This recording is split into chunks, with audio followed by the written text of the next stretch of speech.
지난 시간에 생태계가 안정된 상태를 유지하는 생태계 평형에 대해 배우고 이 생태계 평형이 유지되기 위한 조건들을 배웠었는데요. 생태계 평형이 유지되기 위해서는 급격한 환경의 변화가 없고 먹이 그물이 복잡하고 생물종의 수가 많아야 한다고 했습니다. 그리고 마지막으로 물질의 순환이 안정적이고 에너지 흐름이 원활해야 한다고 했었는데요. 지난 시간에 물질은 순환하지만 에너지는 순환하지 않고 흐르는 것에 대해서도 간략하게 이야기했었습니다. 지난 시간에 생태계 평형이 유지되는 과정에 대해서도 배웠었는데요. 이것을 간단히 복습하고 지난번에 예고했던 대로 생태계 평형을 깨뜨리는 요인과 회복하기 위해서 우리가 어떠한 노력들을 해야 할지에 대해 배워보도록 하겠습니다. 안정된 생태계는 일시적으로 환경이 변해서 먹이사슬 어느 단계에서 일시적인 변동이 생기더라도 시간이 지나면 다시 평형을 이루게 되는데요. 예를 들어 어떤 요인에 의해 1차 소비자가 일시적으로 증가하면 이 빨간색 점선으로 된 박스에 있는 것처럼 1차 소비자의 증가에 의해서 그거를 먹고 자라는 2차 소비자 또한 증가하게 됩니다. 하지만 반대로 1차 소비자가 먹는 생산자는 감소하게 되겠죠. 이때 2차 소비자가 증가하고 1차 소비자가 감소하면 거기서 끝나는 것이 아닙니다. 생산자가 감소하면 그 결과 먹이가 부족해지니 1차 소비자가 감소하고 이에 따라 2차 소비자 또한 다시 감소하게 됩니다. 결국은 생태계는 원래 상태로 회복되게 되는 것이죠. 홍수, 산사태 등의 자연재해로 인한 서식지 파괴, 그리고 무분별한 벌목, 경작지 개발, 수질오염 등 인간의 활동에 의해 생태계의 평형 상태가 깨진다고 앞에서 배웠었는데요. 지진이나 홍수, 산사태, 가뭄, 산불 등과 같은 자연재해에 의해서 숲이 파괴되거나 토양이 유실될 수도 있고 지난 수업에서 배운 뉴트리아와 같은 외래 생물에 의해 고유종이 감소하고 먹이사슬이 깨지기도 합니다. 하지만 가장 큰 요인은 인간 활동에 의한 것인데요. 인간이 도시나 도로, 댐 등을 건설하며 숲을 훼손하고 생물의 서식지를 파괴하며 목재를 얻기 위해 무분별하게 벌목하여 생산자의 균형이 깨지기도 합니다. 이 때문에 생태계가 파괴되고 산림의 토양이 식물의 뿌리에 의해 붙들리지 못하기 때문에 쉽게 침식되게 됩니다. 또한 인간 활동으로 인한 다양한 환경오염으로 인해 생태계가 파괴되기도 하는데요. 두 번째 사진에 있는 것처럼 자동차 배기가스에 의해 대기오염이 되기도 하고 농약 유해 성분에 의해 토양오염과 하천오염이 일어나기도 합니다. 생활하수 및 공장 폐수에 의한 수질오염 등이 생태계의 평형을 깨뜨리기도 하고 기름 유출 사고에 의해서 해양이 대규모로 오염되기도 합니다. 심지어 인간이 생태 체험이라는 명목으로 하는 활동도 생태계의 평형을 깨뜨리고 있는데요. 이와 관련한 영상을 하나 보고 오도록 하겠습니다.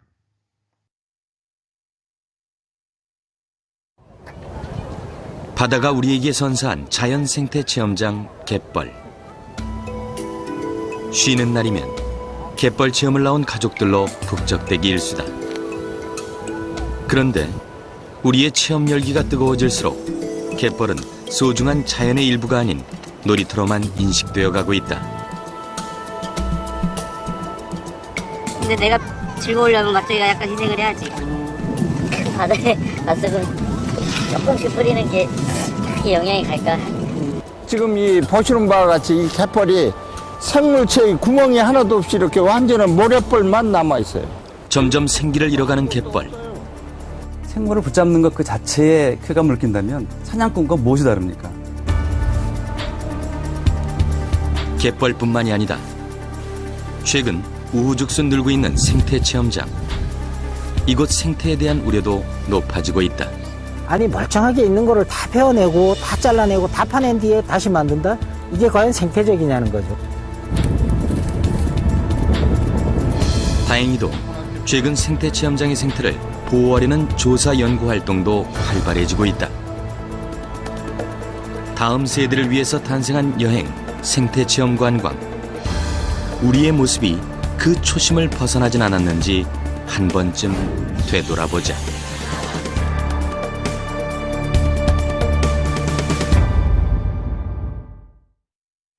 이처럼 인간 활동이 생태계의 평형을 깨뜨리고 있는데요. 인위적으로 생태계가 파괴된 경우는 자연적인 요인에 의한 파괴보다 심각하여 생태계가 회복하는데 오랜 시간이 걸리거나 아예 회복하지 못할 수도 있다고 합니다. 그러면 생태계와 생물 다양성, 이렇게 파괴해도 괜찮을까요? 생태계 보전과 생물 다양성에 대한 영상을 하나 더 보고 오도록 하겠습니다. 세계 2위의 팜유 생산국 말레이시아. 연간 수확량이 2천만 톤에 달한다.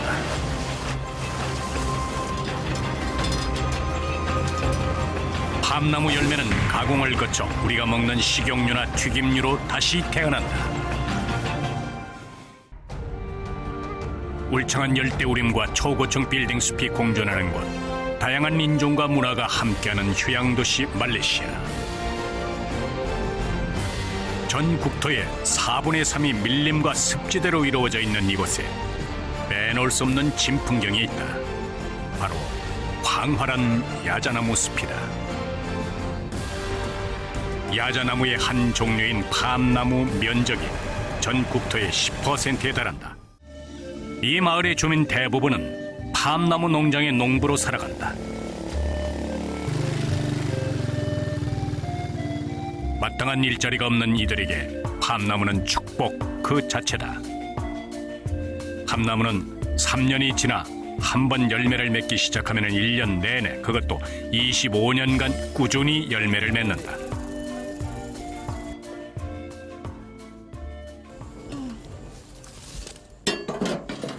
압돌 말렉 씨의 온 가족이 팜나무 수확에 나섰다. 그중 가장인 말렉 씨의 손에는 길고 날카로운 도구가 들려있다. Pokok kecil dia punya mata paruh saja. Kita tengok ini. Ini kecil. 이 가족 농장의 규모는 약 3만 제곱미터. 그러나 그 흔한 농기계는 한 대도 없다. Macam ni dia tak mau macam ni. Macam ni dia pokok tinggi, dia tanam sudah panjang. 도구라고는 오로지 두 발과 두 손, 그리고 칼이나 낫과 같은 최소한의 도구뿐이다.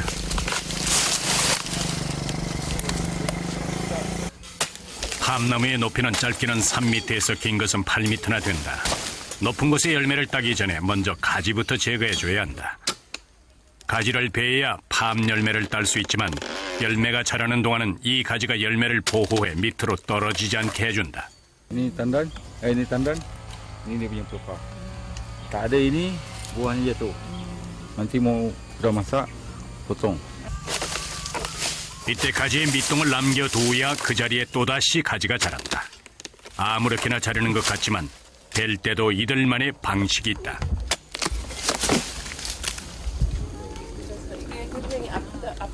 Kalau kemarin kerak, baru potong sini, nanti daun jatuh.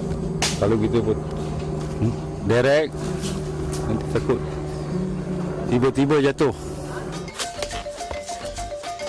가지를 다 베내고 이제 남은 건 팜 열매를 따는 일.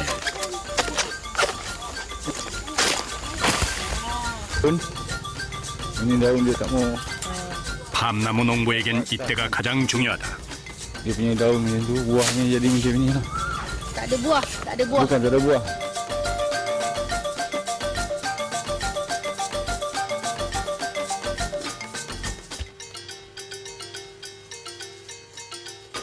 Dia punya low sampai sini.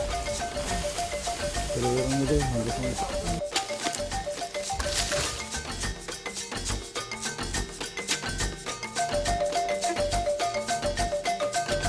최대한 깔끔하게.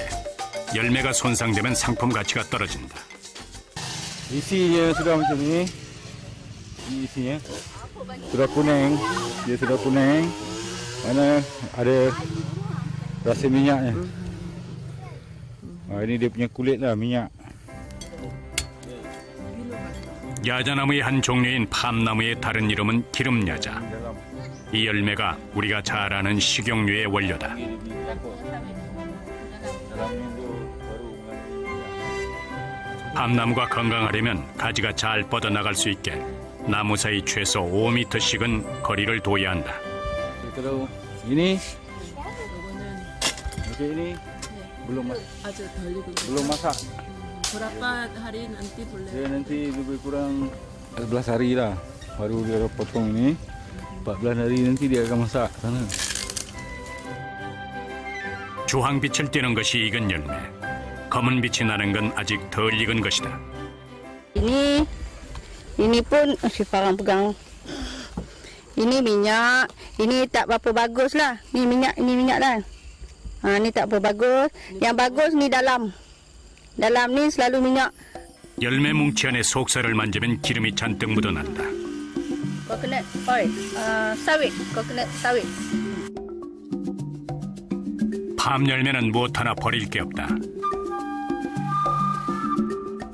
가장 많은 부분을 차지하고 있는 과육 부분인 메소카브로는 팜유 원액을 만들고 씨의 껍질 부분은 에너지원으로 씨에 해당하는 팜 커넬은 비누나 화장품의 오일로 쓰인다.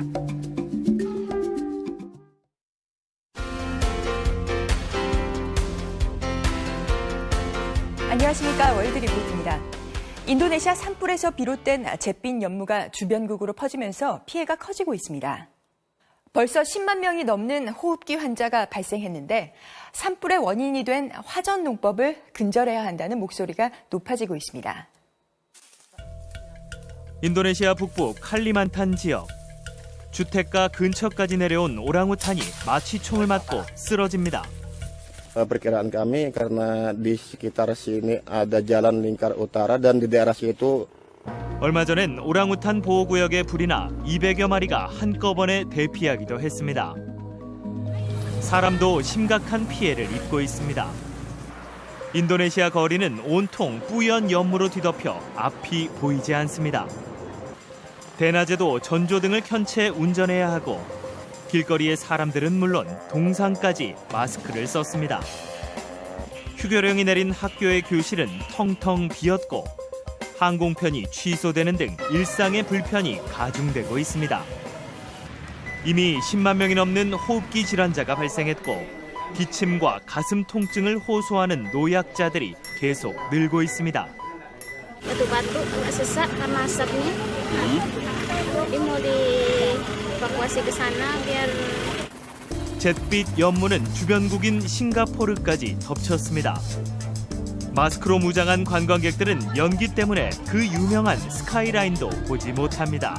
So strange, and the view is unclear, and I can see almost nothing. 이번 산불과 연무는 야자나무를 심기 위해 사람들이 숲을 태우면서 발생했습니다. 인도네시아에서는 야자열매 기름인 팜유를 생산하기 위해 야자나무를 많이 심는데 농작지를 확보하기 위해 불법으로 숲을 불태웁니다. 올해엔 무려 1,500여 곳에서 불이 났는데 연무 때문에 진화 작업도 힘든 상황입니다.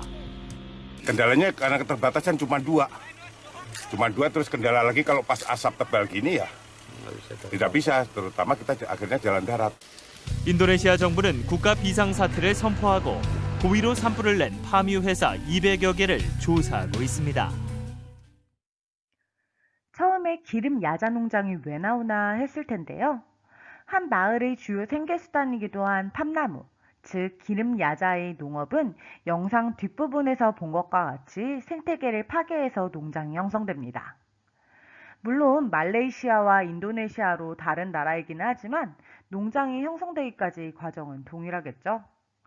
이처럼 인간 활동에 의해 생태계와 생물 다양성이 파괴되는데요. 우리가 중간고사 범위에 배웠던 생물 다양성이 감소하면 생물 자원이 줄어들게 됩니다. 이번에는 생물 자원에 대한 영상을 보고 올까요?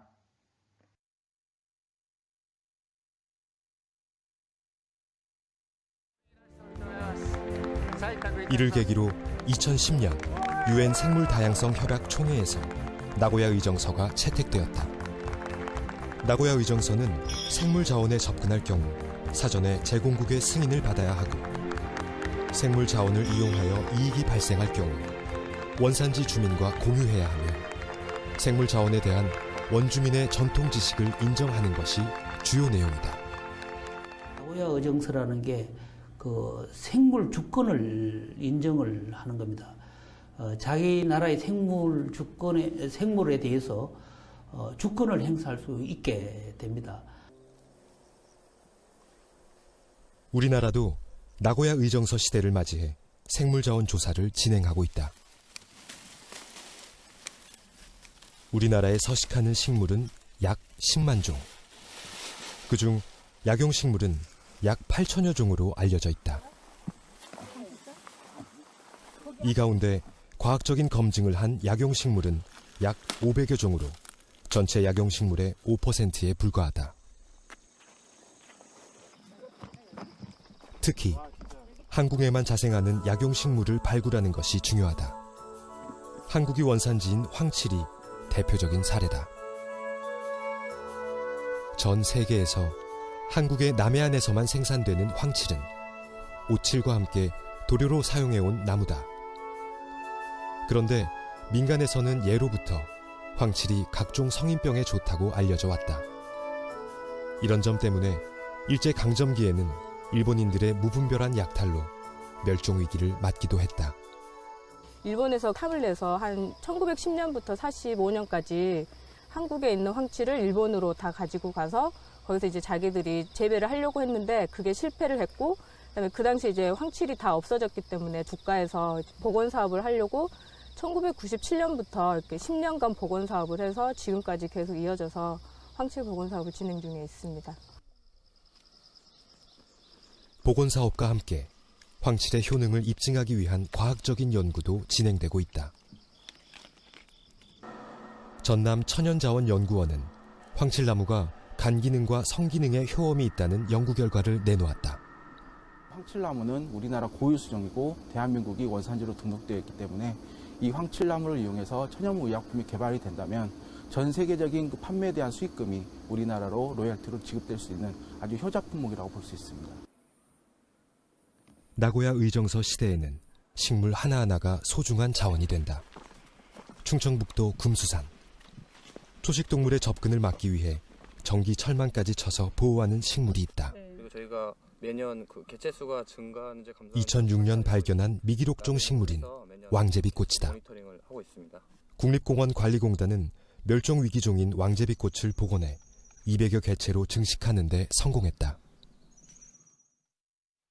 우리가 지난 단원에서 배운 생물 다양성 협약에는 유전자원의 접근과 이익 공유에 대한 부분이 없기 때문에 추가적으로 나고야 의정서를 채택하게 되는데요. 이 나고야 의정서는 생물 다양성 협약의 부속, 유전자원에 대한 접근 및 유전자원 이용으로 발생하는 이익의 공정하고 공평한 공유에 대한 협약입니다.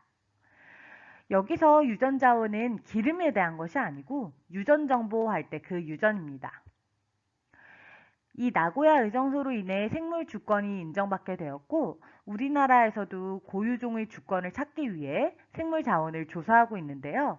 앞선 영상에서는 이 중 우리나라에만 자생하는 약용 식물 자원의 예로 황칠이 나왔죠. 이 외에도 우리나라에만 자생하는 종들이 많이 있을 텐데요. 이렇게 우리나라에만 자생하는 종은 우리나라에서 그 종을 지키지 못하면 전 세계적으로 멸종하기 때문에 조사하여서 알고 보호하는 것이 중요합니다. 생태계와 생물 다양성은 한번 파괴되면 회복하기 위해 많은 비용과 노력이 필요합니다. 앞선 영상에서 나온 황칠이나 왕제비꽃의 경우에도 멸종 위기에 처한 후 복원하기 위해 많은 비용과 인간의 수고가 들어갔습니다. 또한 국가 사업으로 하는 여우나 늑대 복원 사업의 경우에는 수백억 이상의 예산이 들어가기도 합니다. 생태계를 복원하는 사업도 마찬가지겠죠. 물론 단순히 복원하는 데 드는 노력과 비용, 그리고 시간이 많이 걸리기 때문뿐만 아니라 생태계와 생물 다양성이 파괴되면 결국은 인간도 이 지구에서 살아갈 수 없습니다.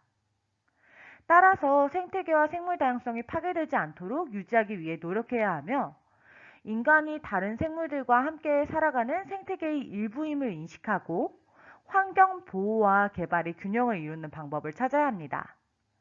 이러한 것을 녹색 성장, 지속 가능한 발전이라고 하기도 하죠. 선생님이 팔골절로 병가에 들어갔던 기간에 프린트 3페이지와 6페이지를 채우도록 했었는데요. 6페이지에 있는 조사해보기, 환경변화가 생태계에 미친 사례를 같이 한번 채워볼까요?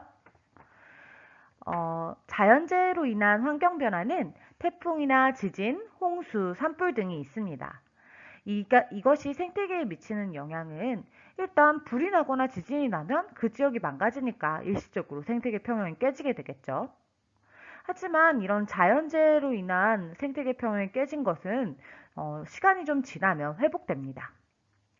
두 번째로 외래종 유입, 가시박, 붉은 귀 거북, 아니면은 뉴트리아, 황소개구리 등 같은 외래종의 유입에 의해 환경변화가 일어난 경우 천적이 없기 때문에 특정 종이 급격히 증가하면서 생태계 평형이 깨질 수 있습니다. 그 다음으로 인간의 그런 활동에 의한 서식지 파괴, 도로 건설이라던가 댐 건설, 벌목 같은 거에 의해 파괴가 된 경우에 생물이 먹이를 먹고 활동할 수 있는 서식지, 공간이 줄어들면서 생태계 평형이 깨지게 되고요. 환경오염, 수질오염, 대기오염, 토양오염, 농약 사용에 의한 토양오염일 수도 있고요. 배기가스에 의한 대기오염, 아니면 폐수, 농업용수, 생활하수 등의 유출에 의한 수질오염일 수도 있고요. 이러한 오염에 의해서 생물종이 개체수가 감소하거나 없어지게 되면서 생태계 평형이 깨질 수 있습니다. 이때 자연재해에 의한 것은 일시적으로 파괴됐다가 다시 회복될 수 있다고 했는데요. 인간의 활동에 의해서 인위적으로 파괴된 경우에는 앞서 이야기했듯이 자연적인 파괴에 비해 훨씬 오랜 시간이 걸린다고 합니다. 다음으로 생태계 회복 방안들에 대해 한번 살펴볼 건데요. 여러분 나름대로 각자 자기가 할 수 있는 내용들을 쓰면 돼요. 지금 몇 가지 사례들을 봤는데요. 뒷산에 길이 만들어지면서 서식지가 훼손되었습니다. 이 경우에는 당연히 주변 나무들의 뿌리가 땅 위로 드러날 수도 있고요. 이제 길을 만들기 위해서. 또 동물들이 길을 가로질러 다니기가 어렵겠죠. 그러면서 로드킬이 발생할 수도 있고요. 그래서 이걸 위해서 나무 뿌리에 흙을 덮어주거나 식물을 심어 작은 생물들이 살 수 있도록 한다던가 하는 방안들이 있을 수 있고요. 그 다음에 주차장과 쓰레기 등의 영향으로 마을 하천이 오염되었습니다. 이 경우에는 이제 하천 주변에 냄새도 많이 날 수 있고 물이 썩으면서 물고기와 식물이 살지 못하게 될 텐데요. 이를 해결하기 위해서 쓰레기를 치우고 하천 물을 정화시켜주는 식물을 심는 방법들이 있을 수 있습니다. 바다에 기름이 유출된 사고들이 종종 발생하는데요. 이런 경우에는 바다 위를 덮은 기름 때문에 물고기가 떼죽음 당하기도 합니다. 또한 갯벌에 기름이 스며들며 갯벌 속에 다양한 동물들이 살지 못하게 되는데요. 이를 해결하는 방안은 이 기름을 제거하는 것입니다. 가장 중요한 것은 기름을 제거하는 노력들을 하게 되고요. 또한 급하게 이 속에 살고 있는 생물들, 바다나 갯벌에 사는 생물들을 다 옮겨주는 것도 방법이 될 수 있겠죠. 네 번째로 산불로 숲이 타서 그곳에 살던 동식물이 모두 죽는 사례가 있는데요. 이렇게 탔으니까 더 이상 그 지역에 살 수 있는 생물들이 이제 나무나 꽃, 풀 같은 것이 더 이상 자라지 못하겠죠. 동물들도 모두 다 죽을 테고요. 이러한 경우에는 다시 회복시키기 위해서 영양분이 많은 흙을 덮어주고 또 동물을 먹여야 될 수 있는 식물들을 많이 심어서 다시 동물들이 자라날 수 있도록 해주면 됩니다. 이게 정답인 게 아니라 그냥 다양한 예시들일 뿐이고요.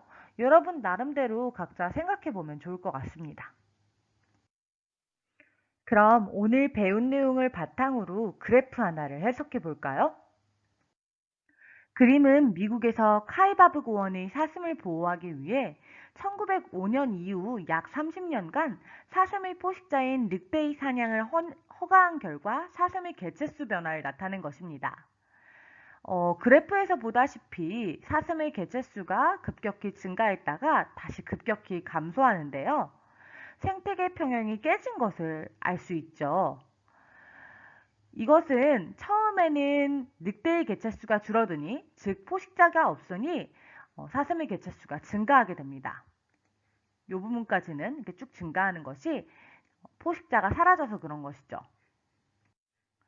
하지만 이 경계선 1924년이라고 하는데요. 1924년 이후 사슴의 개체수가 급격히 감소하게 됩니다. 이것은 사슴이 결국 급격하게 늘어나면서 이 사슴이 초원을 마구 먹어치워서 결국 초원이 파괴되면서 먹이가 없어진 사슴도 줄어들게 되는 것이죠. 바로 이 아랫부분에서는 초원, 생산자의 부족으로 인해, 먹이 부족으로 인해 사슴이 감소하게 된 것입니다. 이 그래프를 통해 알 수 있는 것은 인간이 어떤 생태계의 구성 요소들을 지키기 위해 한 행동이더라도 인간의 개입으로 인해서 생태계가 평형이 유지되지 못하고 깨진 것을 확인할 수 있습니다. 여기까지 생태계 평형에 대한 오늘 수업은 모두 마쳤고요. 여기까지가 중간고사 시험 범위에 해당되니 모두 꼼꼼히 살펴보면서 복습해보면 좋을 것 같습니다. 수고했어요.